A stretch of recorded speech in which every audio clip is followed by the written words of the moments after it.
for me, we're seeing some of Rodgers in the number 2 hole in the batting order. Right. Brad had said that you guys had talked about it and you like the idea. What are the reasons to go with him there, and what are you seeing so far? Well, I think, again, I think he's swung the bat, really well since his return. His on-base percentage is in a spot where, it sets up well for, Trevor, Chuck, Crone, and Mac.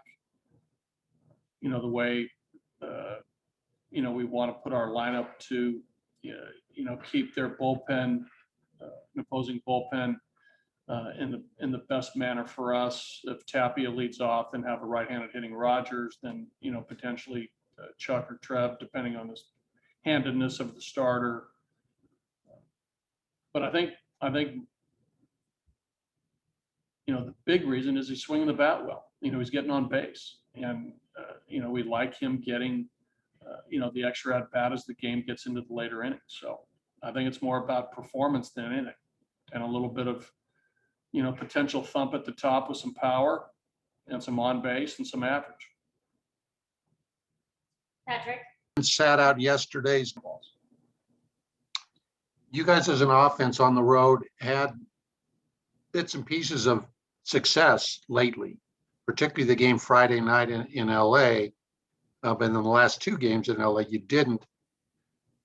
From your vantage point and the coach's vantage point, when guys get up to the plate, opportunities, and they either chase bad pitches or they just don't make contact and come through. I mean, how do you, I know you've talked ad nauseum about this, buddy, but how do you drill it into those guys? You've got to start getting better at bats in those situations. Yeah, that's where the conversation starts. And as you know, we talk a lot about the chase. We talk about having, an at bat that is poised, that is under control, that is, giving yourself a best chance, both mentally and physically, to produce. And, our conversations with the players, are along those lines. And like anything, experience is the best teacher. We talk about the number of at-bats that, when you're talking about a big collection of players who have come through the big leagues over 100 years, in most cases, it takes time, to learn how to conduct that type of at-bat in a major league batter's box. Some guys it happens quickly for, Juan Soto, Dustin Pedroia, young players who immediately have that it factor of being able to be that type of player. Other players, it takes time. 500 at-bats, 1,000 at-bats. You've heard me talk about that. You've heard other coaches and managers, hitting coaches, talk about experience in these situations, high pressure situations, late bases loaded, late in the game, against a big closer, against Jacob deGrom. I mean, you got to feel those at bats and live them and learn them, and it takes time. Patrick, it's more frustrating for the player when they don't come through than anybody else. But you gotta put the time in. You gotta get in the box and learn it. And we want guys to learn fast. And we try to give them the skills to do it. Whether it's mentally, whether it's physically, whether it's choking up with 2 strikes, whether it's think up the middle, whether it's whatever, all the teaching tools that we go through. It's talked about with our players, and a lot of times it just takes time. Is Herman the kind of player that can kind of shoulder a team that a team can build around and rally around? He's the type of guy you can feel really good about when it's his day to pitch. And I do think that, those types of players have a tendency to rub off on others. When, some younger pitchers, start coming up to, major league camp, and they rub shoulders with Marquez and Freeland and Sensatella and John. guys who've, got some, real dirt in their spikes and have performed, and now, Herman being an all-star, and they watch what he can do. And position players, when, it's his day to pitch, or Kyle's day to pitch, or John's day to pitch, or sense of tell, and hopefully others moving forward, that you feel really good about your chances to win. Position players like that. They like to have guys like Herman, Marquez, and our other starters in a rotation, because they feel good about our chances to win every night. So Marquez does bring that. Yes, you're correct.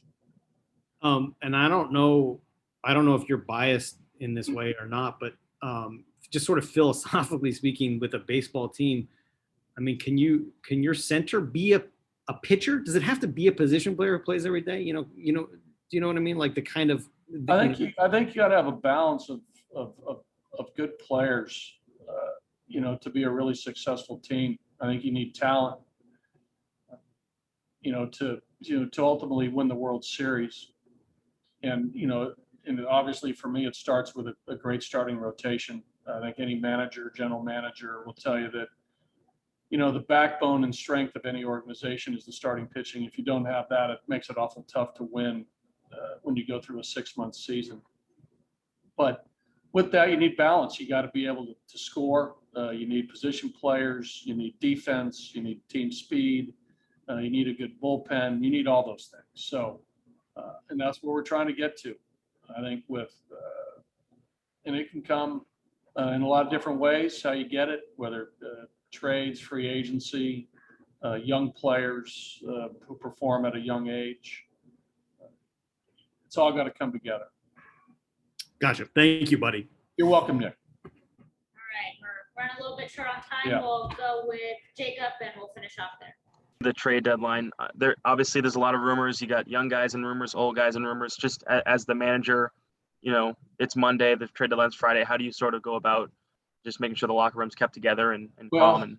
Again, I think from my experience as a player, who was talked about a couple different times during my 15-year career, you try to keep it as simple as possible.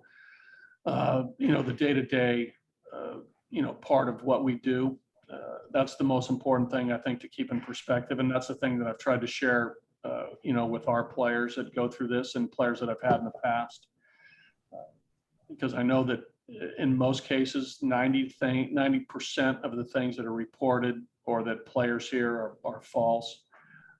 I know that Billy's done a good job of conversing with some of our players about about things that they're going to hear about or read about, and he's told them that anything that is factual, he will go to them first before they hear it in the press. So again, from my perspective on this, this is all across baseball, all 30 teams, teams that are so-called buyers and sellers. There's a lot of noise on both sides. And I think with players, they're not immune to the noise. They hear it, they talk about it. And some players treat it differently. Some guys, are excited about all the, for lack of a better word, gossip or what they hear.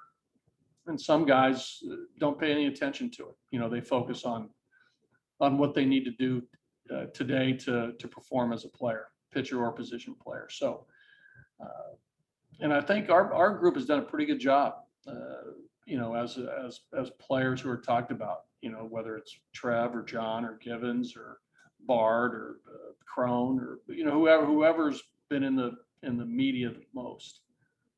My take on this is the guys have done a really good job of keeping things in the right perspective and knowing ultimately what their main priority is, and that is to play baseball, and that is to play today, play to win, do what they can for the team to, ensure a victory. So, and our guys have done a really, really good job.